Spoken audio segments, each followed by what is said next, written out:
Hey, yo, pass that cigarette, dog. Yeah, here you go, my dude. There you go. Yo, hey. I was thinking just the other day, man. Ain't it crazy how Quack is locked up, my nigga? Yo, it's man, nuts, a free little Quack, son. Free little Quack, man. Quack, man. Free. That's what's up, man. That's what's up. You know what I was thinking though, man? I was thinking, yo, he did like kill those 20 people though, son. But free Quack though. Yeah, yo, Quack. Free little Quack though, man. You know, if you see that dude, man, when he put out that mixtape micro SD, yo, that shit was bomb, son. No judgment. Free little Quack. No judgment. Those 3 kids, that court case, he definitely did touch them. I mean, everyone know he did it. Yo, they got the video, they got the audio. Yo, free Quack though. Free little Quack, man. Yo. Yeah. And I mean. He did kill his mama that one time though, man. That shit was he killed his mama. That was crazy. That was crazy. He killed her for fucking $20, homie. He took all of her bitcoins, yo. He stole. You already know where I stand, my nigga. Like no, I get you. But you know where I stand, son. I got you. Free little Quack. You know what I'm saying? I've been that way since the jump. Since I heard his first album, Adobe Flash Pro, son. Amazing.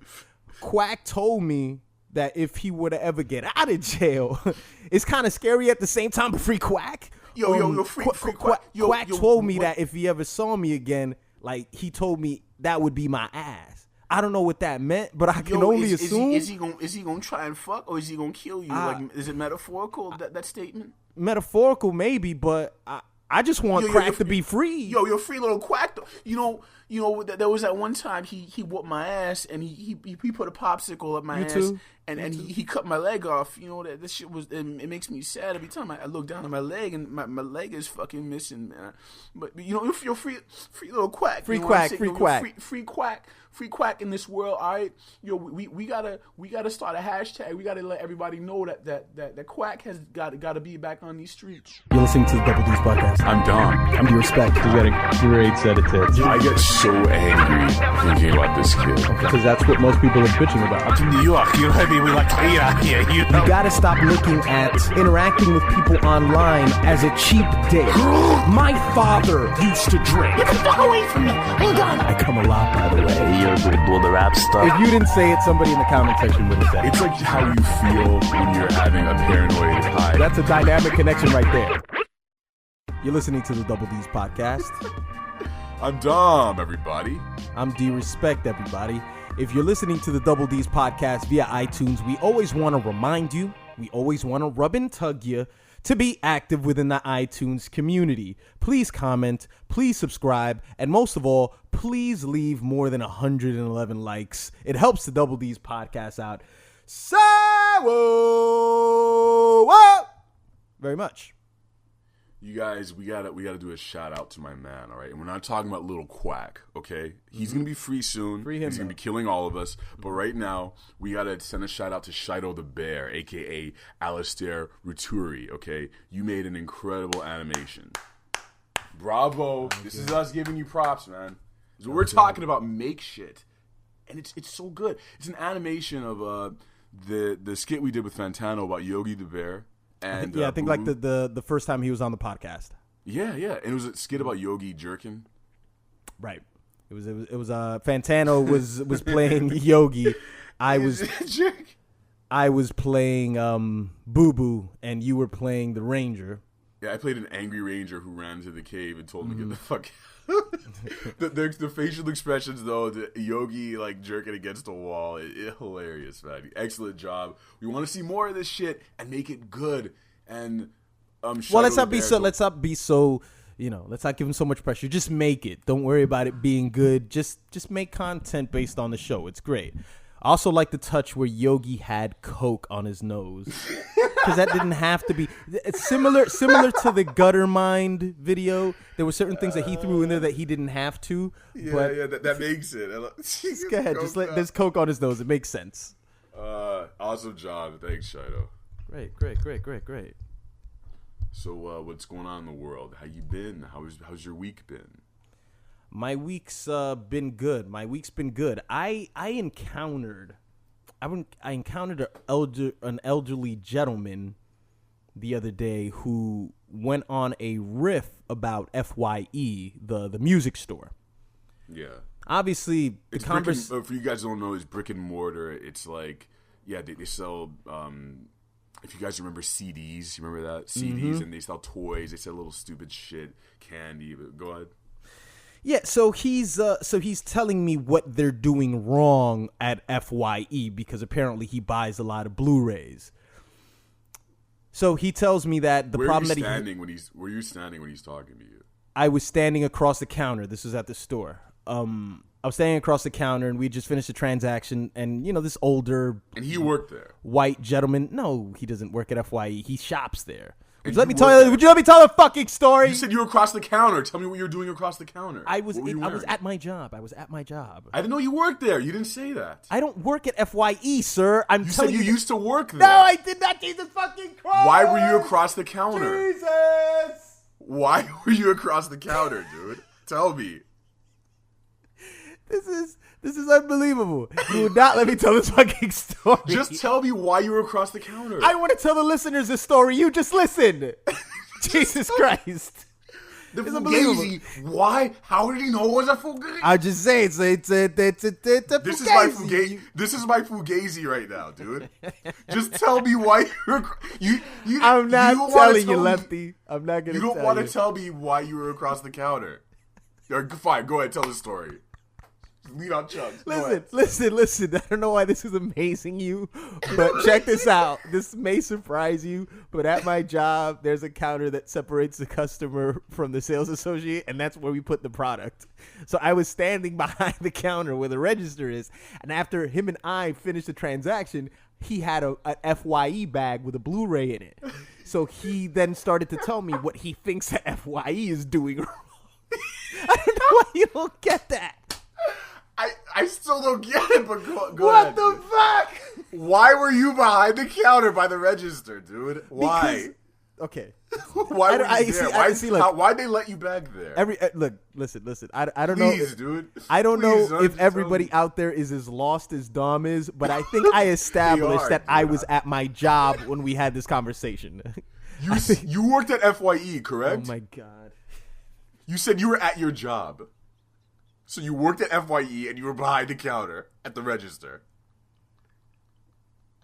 I don't know why this is a thing right now. Listen, shut the fuck up for 2 seconds. Listen. All right, okay. I'm telling you, look, location, my job, the nutritional store, okay? Oh, okay. That's what I said. Listen, that's what I thought you were at FYE. He's talking about FYE and he's not even at FYE. This doesn't take place at FYE. No, it doesn't. All right? Yo, can you ask me... Like, why were you at the counter? All right, okay. Now I'm fucking with you, but I get it. All right, so go on. What did you say? This is like the usual suspects, and you just you just fucking found out that I'm Kaiser Soze. Oh my God. Okay, so he has the FYE bag, and then he starts to rant about what the store is doing wrong. And I had this funny thought in my head because he's like this older Jewish guy. He's like maybe in his 70s or in his 80s, and he's like, you know what they're doing wrong at the store? I have no clue why they're doing this, but they're putting the Blu-rays and the regular DVDs in the same section. And for 1 second, I thought, like, is he disagreeing? Like, is he like for a segregation? Is that what he's expressing to me right now? Yeah. They shouldn't mix. They should. I like the boat. I like them. I like the Blu-rays. Yeah. But they got to stay in their own zone, okay? You understand? It's like when I was a kid, and I'm not going to get into details, okay? I'm not going to get into details about what happened when I was a kid, but sometimes you'd separate some things, you know what I'm saying? And we don't do that anymore, but sometimes I think it was better that way. Sir, but when you're referring to separate, what are you referring to, sir? I don't need to go into the details right now. All you got to do is stay behind that counter. I don't know why you're behind that counter right now, but things stay separate sometimes. It sounds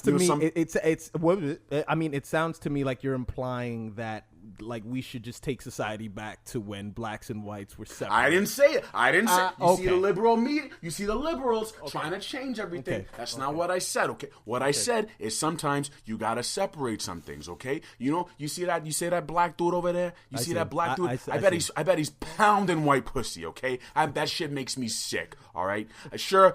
I still go home and I search for interracial porn almost exclusively and I jerk off to that shit. But that shit ain't right. Okay. You gotta just like, let's say the black dude is a Blu-ray, white chick's a DVD, you gotta separate them out. You know what I'm saying? You can't have the two mixing. That's all I'm saying. I think he's being pretty blatant with his racism at this point. He's being pretty out there. I thought this was supposed to be subtle. But wouldn't that be amazing if he's telling me the whole Blu-ray thing and I don't say a word, and he just continues to just express how they should be separate, and he starts staring at me. Yeah, and he gets he's so just focused on the idea of separation. Right, and then after a while, just like you described, the Blu-rays start to take the color of black people, and the regular DVDs are just like, it's like, and you want to keep them on. Like, I don't know how I would have reacted if that was the case, but I'm that wasn't the issue with him. But the thing is that I was just amazed at. It's not amazing that an 80 or a 70-year-old man is still into, but actually, I would say that it's actually technologically very advanced of him to be using Blu-rays. Actually, yeah. I would think that I don't think he'd be using VHS. I think older people probably rely on DVR. It's easier. It's so much easier, man. On DVR more than anything. They can't lie. Like they know it is. But what else did he say? No, I mean that was my basic point as far as what he said. He just went off on a riff about it. But that's what's wrong with FYE is that they make. That's what's wrong with FYE, and that's why I said, hey, what if he was trying to tell me that he's for segregation? Because that was really his issue.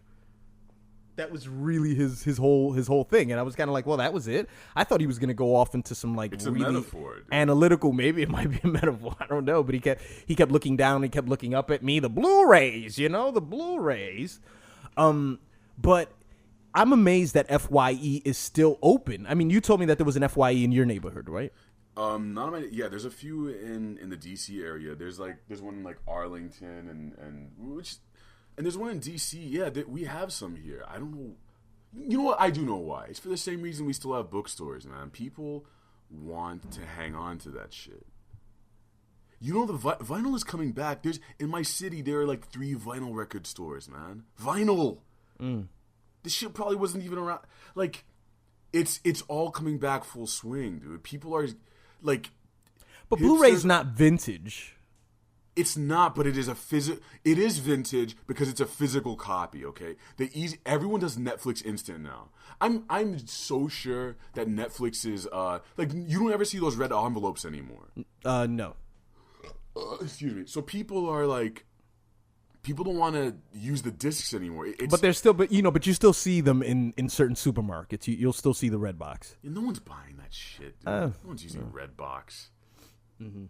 You want things instantly in a digital format, meaning that we don't have physical components to our media now. You don't put in the movie. You don't put in the CD. You just download it on iTunes. However, you've lost that quality. In that convenience, you've lost that quality of like holding something. The same thing with books. Now you can't even see what someone's reading on the train, so you can creep on a girl and just imagine what she's thinking about. No, I'll actually tell you. I'll tell you that for the most part, when I see people, I can only assume that when they're staring at their screen, I don't see a lot of people walking around with iPads. I don't see a lot of that. I see people on their cell phones, and if I see people with books, I see people with books. I see a lot of people still with books. Really, dude? Yeah. Especially if you go along the 1 train heading to Manhattan, you'll see a lot of people reading books in the morning. You definitely. It's an educated city, man. We're violent and we're fucking animals, but New York is still a cultured state. We're more educated than you guys. In DC? E-readers, okay. Yeah, we do e-readers and iPads. All right, we're smarter. Okay. Okay. More educated. Okay. Right. We all contribute to the government. No, but that seems like an aesthetic choice to me. The same thing like I was talking about. Like, these guys, they could probably afford e-readers. Fucking Kindles are only like $70 now, but they choose to have the book and the paper. They choose to. Are people reading newspapers now? Newspapers, yeah, absolutely. We don't really. I don't see. You know what? Yeah, there are. The Washington Post does this off-print called I don't know if that's what you would call it, but it's called The Express, and everyone reads that on the Metro. So yeah, we do newspapers still. Is it the free paper that they just give out in the subway? Yeah, okay. It's good. I love it. Mm-hmm. But all that shit is dying. Like, so all this Blu-ray stuff, to me, it seems like vintage because it comes in a packaging. It's physical. Everything's digital now, so it's like. But I would think, but I would think as far as vintage with media like that, it's the difference isn't in the tangibility of it. It's in the quality of it. I mean, people can say that. I don't have an ear for it, but people can say that when you listen to vinyl, records sound a lot better. I'm pretty sure. I can't hear it either. Man. I'm pretty sure Fantano was here. Fantano could maybe express how he feels that the quality of sound is better. Maybe certain instruments pop more. I don't know. That shit doesn't mean anything to me because I don't hear it. But with Blu-ray, I mean, you could kind of sort of get the same quality that you would if you were watching something on Netflix, if not better. So I would think that without buffering too, which is great. What was that? Without buffering and all that shit, and it just disconnecting at random. Yeah. Well, I'd even go as far as to say that it's very visible. It's very visible that Blu-ray would be better than your HD TV. So I guess there's that difference with vintage. It would take like a specific sort of a listener, a specific person with a certain ear to sort of pay attention to that. Sort of in the same way with the whole title and the lossless quality. It's like you're going to have a very small demographic of people that are going to understand and really give a shit to that extent. But a Blu-ray probably doesn't even know what lossless is. He doesn't. He doesn't. Well, he knows now. Hey, man, hey, that shit sound good too. It's a downfall of his career, so he's finding it out now. Please spare me your Jay-Z impersonation, please. Hey, yo, B. No. Yo, this shit sound hot. I rebuke you, Satan. I rebuke you. Rebuke. Rebuke. I rebuke you, Satan. That was a word. That's a word from my religious days. We learned that in the Bible. Like that was a. You repeated it religiously. Am I right? Yeah, you did.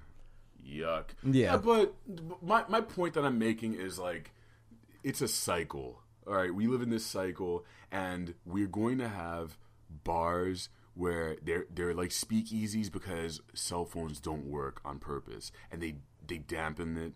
And you're supposed to put your cell phone in a bag, in a pile when you go in there. We're gonna go back. We're already doing this, man. All this vinyl shit. We're all just seeing what things were like back when we had less choices, and we're sort of longing for that. A lot of people are, I think. You don't think so? It's gonna happen, man. No, again, I'm just my only point is that. I just don't feel like something specifically. I'm like specifically speaking on Blu-ray. I can't consider Blu-ray vintage. I can't. I can consider DVDs, regular DVDs. It's just the shift in quality is so apparent. It's so visible, literally, that it's not subtle. It's not subtle, and it's not something that you have to be enriched within that, within your senses to notice it.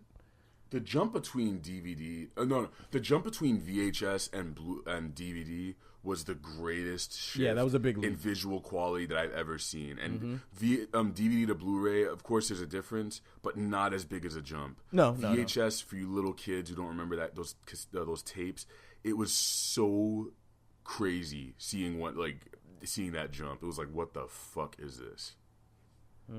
Super crisp.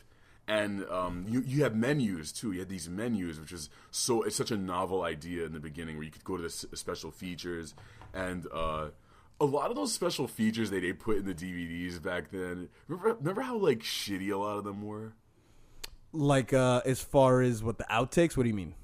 Not outtakes, but it would be like the Training Day DVD, and it would be like, exclusive interviews. Exclusive interviews being some interview that Denzel did with Yahoo one time. It'll be like a minute and 30 seconds. Like, I did this, and this, and then it would just be a tidy clip. And they make like, this was a big gripe of mine. I just never knew how to word it. Like, the user interface for DVD was kind of shitty. Like, so you'd put I don't know if Blu-rays still do this, but you'd put the DVD in. And it's like, let's say you're about to watch The Matrix. It goes, it's a black screen, green all around. Neo flies around the place. You're waiting there for 10 seconds for the menu to come up, just because they want to make some cool, like stupid shit where like Neo flies out and he puts down all the menu items and he's like, no, and he displays all, and then you hit you hit enter on a scene, and it's like, and And it's Neo flying out. Yeah, it's like, come on, I get it. I'm watching The Matrix, dude. I bought this shit. Stop it. I enjoyed the movie. I'm a fan of it. I saw it in the theaters. That's why I'm buying it now. I get it. Right. Like Especially if you're like, yeah, if you watch the movie a few times, or you're trying to go from scene to scene, you have to watch that shitty, whatever the fuck they call it. Do they still do that with Blu-rays? I don't watch Blu-rays. I have no clue. The fuck am I, an 80-year-old man? Oh, you admit that it's vintage. It's vintage, man. It's old. No, already. it's not vintage. It's just the quality itself is not, but the medium. The I don't idea of think it's putting the vintage disc- just because an 80-year-old man goes and gets it. It's just he goes to the store and he gets a hold of it because he gets a hold of it. I'm seeing vintage as a concept, not as, I just don't see it as vintage just because an 80-year-old man goes and gets it. But you gotta keep them separated. What did you say to him? I just nodded my fucking head. I don't give a fuck. Whatever.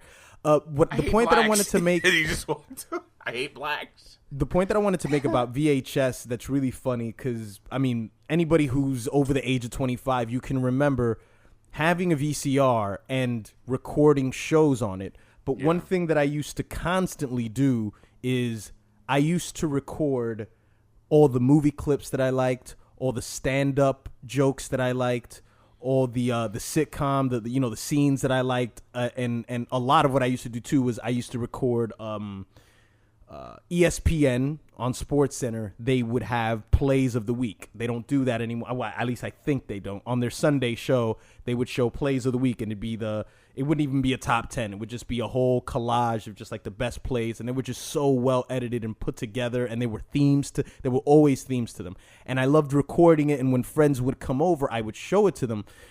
Things like this they're like an early manifestation of just how we take in content now, because everything that I recorded was in small bits and I selected everything. Like there were literally scenes in movies where that's it. When I knew the scene good enough, I was holding it and I just hit stop right there. So that's basically like just putting up a scene online on YouTube and just selecting that very little scene and just having it like a la carte. You know what I'm saying? Yeah. So things like that are just, and I know that there were millions of people that used to do that. So there's something to be said about the fact that there was a need that people had for some reason to just control and just to show people this is what I enjoy. These little small random clips. And it wasn't just you curating it; is the sharing. Yeah, the sharing is also a very big part of it because I wasn't just doing it just for myself. Like if you boil it down, these are human needs. It's like all of this shit on the internet. It's like you fulfill needs. Is it communication? Is it sex? Is it bonding? Is it emotional support? Like everything ends up boiling down to these things. So I mean, like I've had these. You'll have these conversations with people saying about how the internet ruined everything and all that. But at the same time, like you're raising a good point, which is like we've always had this need to be entertained and share stories and all that stuff. Right. This shit isn't new. Like these desires that we have, like it's just that our technology is allowing us even more to share these things with people and to make it like more permanent. But it's interesting you mentioned that you recording these things is you like the other day we were just talking. You mentioned that you like listening to clips, like audio clips, like over and over again. Like so, if there was a biopic about you, they'd go back to you putting these VHS tapes in there and showing your friends and sort of repeating things over and over again. Yeah, those are the early. But you did stages that, of like, sharing stuff. Yeah, but what were your friends like? I didn't do that. I didn't have friends, but I mean, I didn't. I didn't do that shit. But like, were your friends doing that, or was it specifically you? It was specifically me. Like, I think my brother did it as well. Interesting. You were really into it though. You were like, yeah. I gotta record. I was really into the movie and the sports clip, and also I used to record rap videos too. I used to record rap videos as well, but obviously those were in their entirety because it was just 3 or 4 minutes. So I was really big on that. My brother, interestingly enough, would do it a lot with porn, but you don't really share that much. You just keep that to yourself, or you just you jerk your weenus with it. But he used to record certain things as well. But yeah, my friends weren't doing it. Yeah, so but I always had a need to share that with people, like when they came over, if we weren't playing video games or something like that. It's like, hey, let's watch this. Of course, there was always the option of watching TV. That's a really odd thing, man. It really is odd because the TV and we had the cable box there and we could always watch something. It also is a sense of control. You know, like if you come over, like I want to entertain you and I want to show you the best possible things that we could see through this TV. Right. Never mind what they're showing us. There's got to be like, people that we have that listen to this podcast that are, old enough for this, but I'm pretty sure that there's people that they're heavy enough with content online, and whether it's consuming content, this could be you if you were on, if you're on Instagram and you get up at like 8:00 in the morning and you just start liking pictures because maybe you're that friend that wants to sit there and watch me show you that content. I mean, it's either way. It's either you're a consumer or a producer of it, I guess. I think everyone falls into this spectrum. It's like you need to, the way I said that just now really annoyed me. Was it the James Lipton thing again? The way we consume it, but It's very TED Talkish. We all that's my TED Talk. How about those Jeff Goldblum commercials, by the way? But you like those? No, I don't. I think they're fucking stupid. I think they're just mocking TED Talk. Like I get it, but it's just like fuck Jeff Goldblum. And it's like Jeff Goldblum impression. But yeah, we all fall into this spectrum. You have to take things in to produce stuff, unless you're a fucking super genius and you're like what MC Ride says, and he's not influenced by other people, and you're just coming from within, which is kind of it's not. Yeah, things don't only come from within, but I'm not gonna go down that train of thought. But the interesting thing about like you have that friend, like some of your friends are really into sharing links, like link sharing, and they want to. Every time you see them, they always want to hold their phone up to you and show you things. Mm-hmm. Not that this is it's annoying with some of them who don't know when to stop. Well, most of them are pretty good about sharing those things. No. But like content sharing friends, I'm never annoyed with. The only people in this like stage that I get annoyed with is somebody who puts a fucking camera, their fucking camera to your face when you're supposed to be out and about and enjoying a situation. It's the person who fucking takes constant just pictures and pictures and pictures. Like Jesus Christ, that's exhausting. It's taxing. I get it. I mean. I get the need for that because I'm not good about taking pictures of myself, but I understand that like that posterity thing, like you're going to want to look back 30 years from now and be like, yeah, I used to make this show with this guy and I hated him. You motherfucker. No, but you're going to want to look back, right? I suppose, but I mean, I think I'm not advocating selfies, but no, I know you're not, but you're advocating documentation. You think that we should... but technically, this is documentation. This is no, okay. You're absolutely right. You're absolutely right. I don't plan on having kids at all, but I mean, don't ever have your kids listen to this. But they're going to, man. You don't think they're gonna like? They'll be 20 years old. Like, wow, my dad has like thousands of hours of audio. If your kid is listening right now, if your dad is listening, yeah, good. If your dad had the Plátano podcast in 1970. Oye, mi hijo, tú estás escuchando el Plátano podcast. But yeah, if your kid was listening right now, what would you have to say to what's your kid's name? Is it you know what you would name your kid? You would name your kid fuck you already. Like fuck you already. You name your kid Sheldon. No, dude. Why do people always assume these things about me? Some emasculating fucking. Dude, you know what fucking like name Jordan. I keep thinking about? Fuck you. I keep thinking of the name Jupiter if I have a girl. I know it's crazy, but that combined with my last name, it's a weird name. Is Jupiter Rapper and is like, what is that? Mm-hmm. It's weird, isn't it? You're gonna meet a girl tomorrow, and her name's gonna be Jupiter, and then you're gonna wonder, is like, are you my daughter? Right? Let's fuck. You'd be fucking crazy enough to think. Let's fuck. No, but what would I say to my child in the future? Am I dead yet? Mm-hmm. Am I dead? How did I do? Yeah, pretty much that. How'd the Clone Wars go? That's about. Is Donald Trump president? Was he president? How was Star Wars from 2015? Just tell me that. Yeah, Donald Trump for prez, man.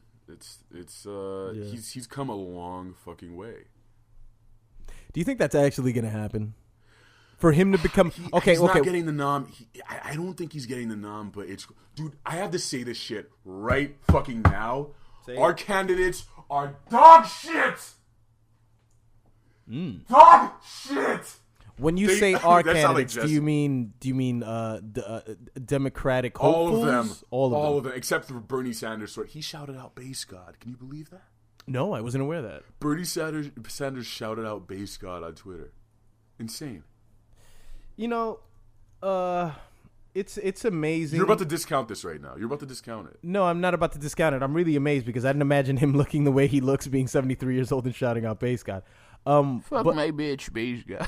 But you know what? It's Obama easily opened up this window where he sort of maybe something that Bill Clinton sort of left us with is the idea that a president should be cool. A president should be cool. And I'm not saying that Clinton, because he did what he did, he was cool because of his infidelity. Yeah. I'm just saying that made him cool to me. It did to a lot of people. He got his dick sucked in the office. Yeah. Like any other king would do. By the way, a quick tangent. What do you think fucking kings do? And don't get it twisted. Those are kings, man. If an alien came down, but a president isn't king. But a president isn't king. He is, dude. A president is not king. Yeah, he is. Because when he does the what the a fuck, president is a figurehead. A president is a puppet. There is an agenda, and there's like 7 or 8 people. There's 7 or 8 people that you haven't met, and they're all a part of these fucking families that own and control everything, and they own and control the central banks, and like, I was gonna say, what's his name? What's the president of the Federal Reserve? What is it? President Bernanke is like behind all of this. He is the, whatever. But let me just get to my point. What I'm saying is that I think Obama sort of really took off this idea. I mean, this is are you kidding me? A 70-something-year-old man. There's got to be young, hip, very Mark Zuckerberg-ish advisors that tell him, hey, look, I mean, this will really go good with the crowd if you name you make an obscure joke, an old one, a dated one, about an obscure rapper that like lives within just the internet. Like that's where he dwells. Yeah, this is Bill Clinton doing a saxophone on that show. Yeah, and that's iconic. Yeah, it is with the shades, and he'd be like, I assume he's like, man, I don't know, like why I got to do it, but I'm doing it. Okay, Bill Clinton battle. All right. I don't know why I have to do this. You fucked it up so bad. No, but it was better than yours. It was, no. I'm going. Okay. Listen here, okay? Mm-hmm. Now, I don't know why I got to do this. Yeah. Okay. But I'm going to play this saxophone. And I'm going to do it good, okay? Thank you. You know, as you started, as you like trailed off, you actually were onto something. If you started talking for another minute or so, he's that wheezy quality in his voice. He's like, I have a twang in my voice. That's what twang. I had. I have that. Shut the fuck up, because I was just making my impersonation. I wasn't speaking when you were saying your impersonation. No, you were. I just want to say that I did not have sexual relations with that woman, and that I just want to play my saxophone, and I hate niggers. That's all.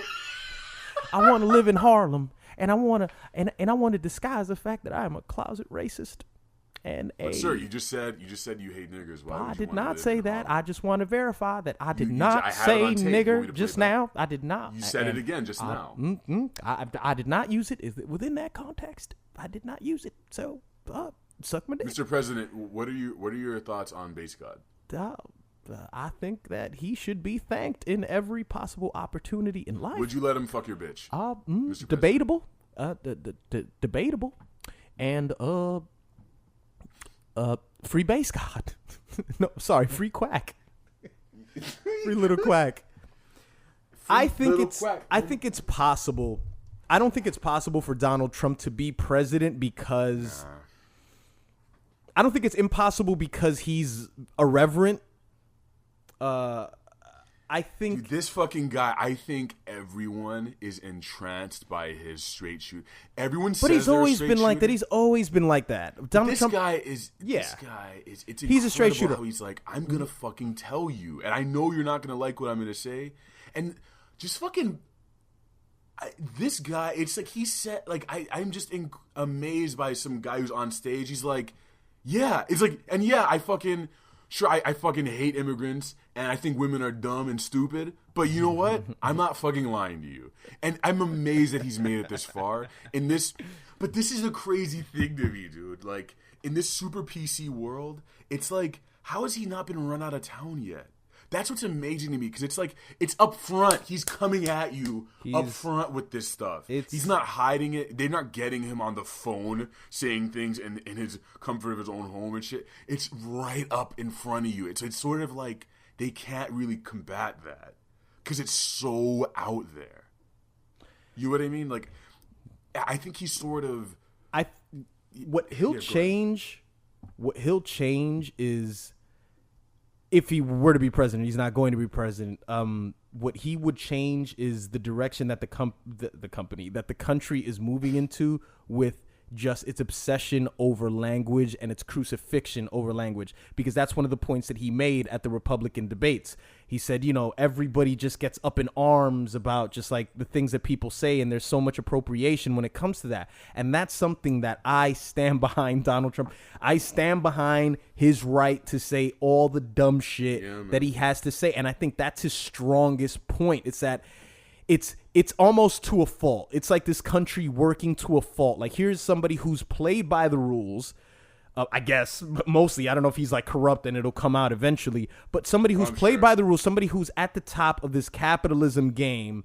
And now he's on stage and he's running for president, because make no mistake about it, in order to be president in this country, you either need to have money or you need to be good with people who have money. And I don't mean Diddy. I don't mean Russell Simmons money. I don't mean fucking Rosie O'Donnell. I mean fucking wealth that spreads through generations. You need to quack wealth. That little quack money that's going to eventually get him bailed out. You need to get in good with people like that, or you need to be one of those people. So here's somebody who's doing that, and to a fault, he's just saying, hey, look, I'm a piece of shit. But I thought that's what this country was supposed to be. I thought it was supposed to be one man getting behind the mic and saying what he has to say, but trying to do right. But of course, you know, the argument against that is, how can you be the leader of the free world when you're just basically saying, I hate Mexicans, they're a part of this whole thing, and women are 50% of this thing. And by the way, Mexicans and Hispanics, which I'm probably sure this goes for all of us, are becoming the majority.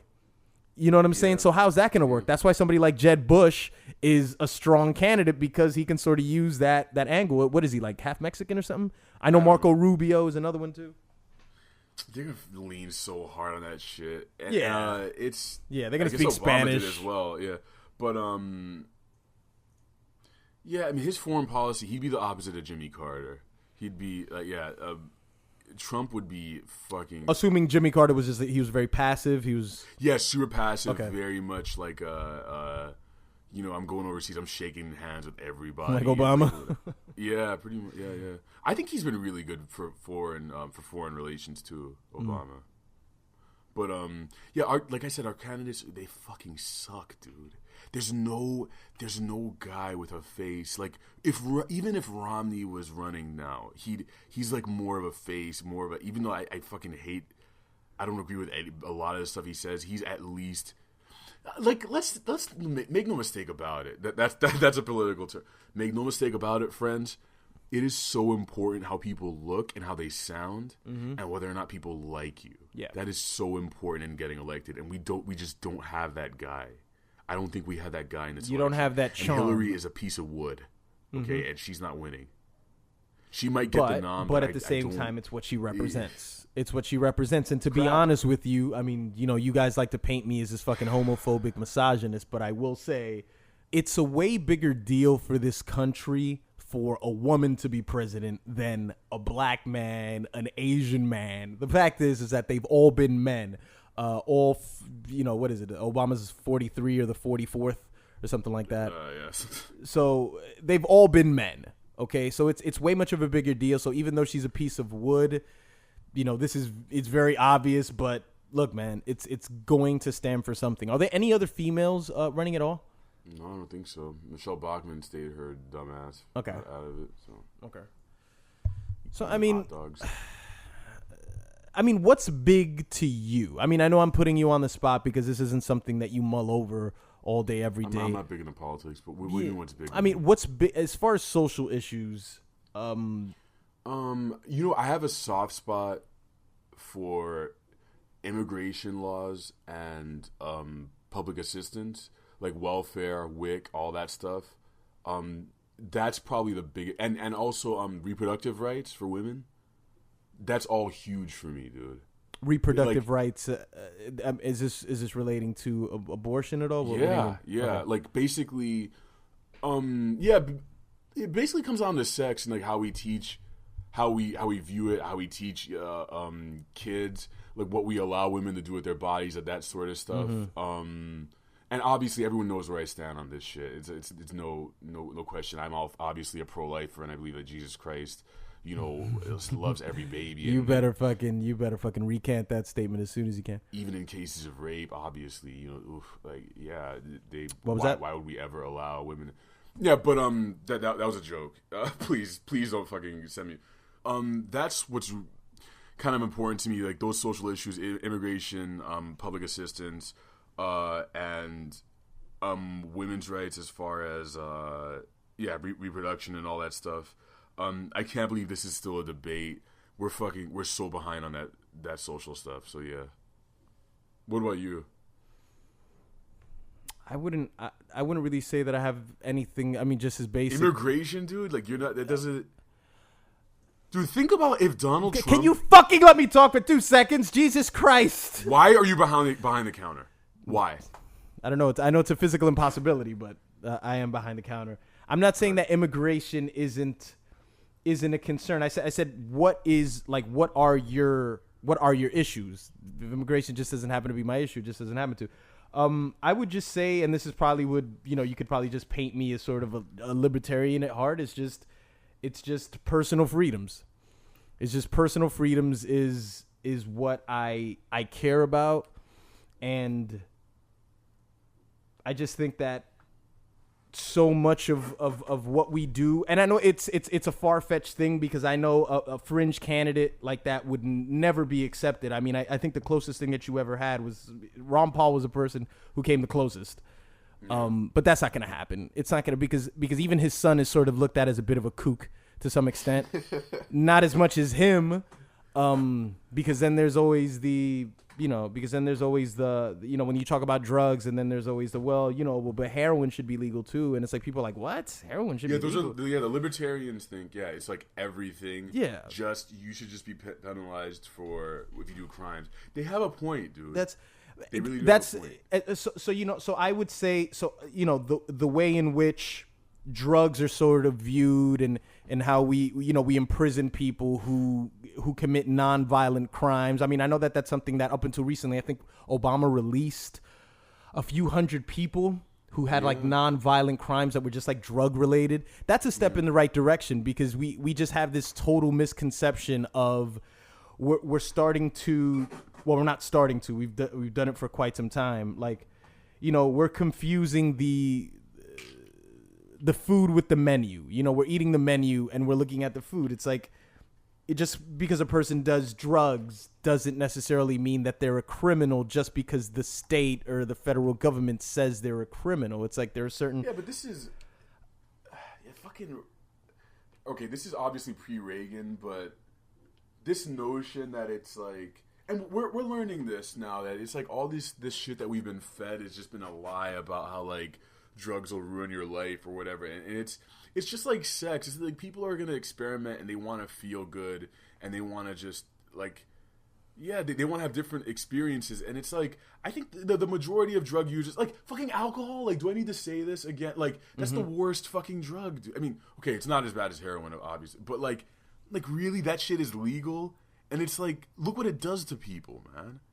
So I mean, like, we're super hypocritical here. And that is definitely, in terms of liberties, that's definitely one of those realms where like we're so behind, man. Yeah, I mean, it's a long climb, and I don't fool myself into thinking next year that somebody's gonna solve any of these problems. I mean, I have taken an approach after the last election. I really did take an approach that's like, I'm just like totally apathetic to the situation, and it's, you know, it's sort of just, it is what it is.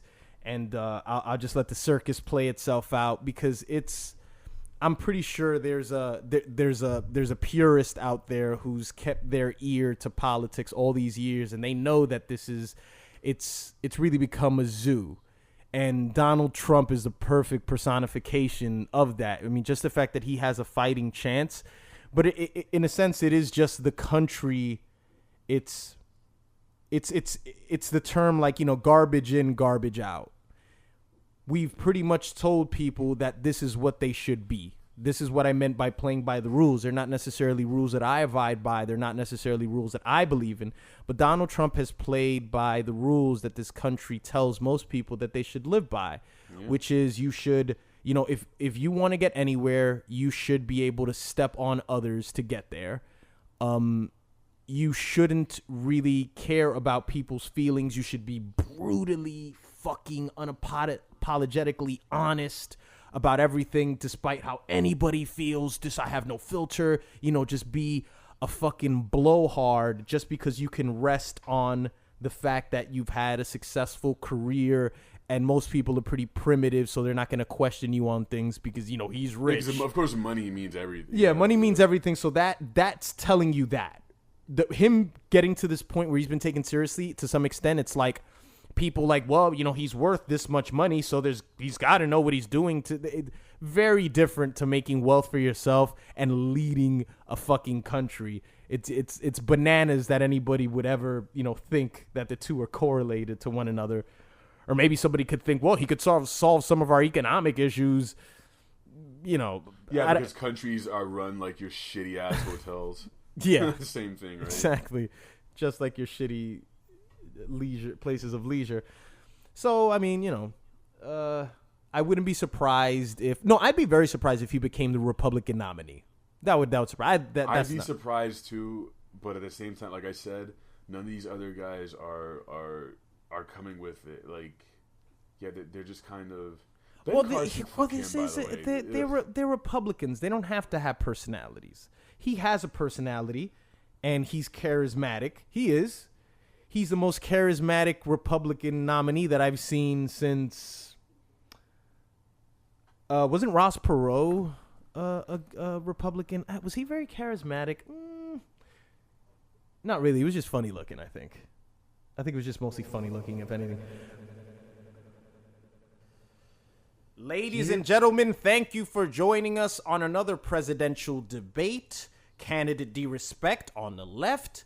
Dominic Robron on your right. Ladies and gentlemen, the debate. The floor is yours, gentlemen.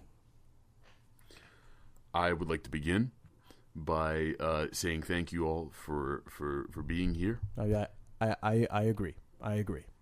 Can I finish speaking? All right. My opponent is quite overzealous. All right. As you saw during his during the Little Quack rally, when I, of course, was advocating for the freeing of Little Quack from Guatemala, and as he's being held a political prisoner right now. Is there something funny? D.respect. Is there something funny that you'd like to address? This is it's preposterous. What my opponent is suggesting is that I am not in support of Little Quack to the extent that he is, and I just want to say that that is not the case, and I also want to say that Little Quack is someone that I have avid communications with. He's on speed dial. I speak to him very often. That is a fucking lie. I am sorry to use excuse that word. me? I am sorry. That is a fucking lie. You were not in contact with Little Quack because I have the documents right here that state that you are a fraud. You are a fraud, D.respect. And okay, I will stand. Okay, all right. I will respect my opponent's time. My opponent has shown that he is indeed the one who is overzealous. He is eager, and he is insecure, and he's also a bitch. I have one question for you, though, D.respect. Okay. Why are you behind that podium? I do not understand. Why are you behind there? It does not make sense to me. In order to stand behind the microphone, in front of the microphone to speak into it, I have to be behind the podium. But why would you be there? Just because you I can laugh all you want, but I just want answers. We want answers, okay? We want answers to why he's behind the podium. Please clap so it looks like I'm making sense, everyone. I would like to close this out by saying, free Little Quack. If I am elected, I will have Little Quack freed from that prison in Guatemala, even though he killed 7,000 of their citizens, and he was extradited. 7,000, Jesus Christ.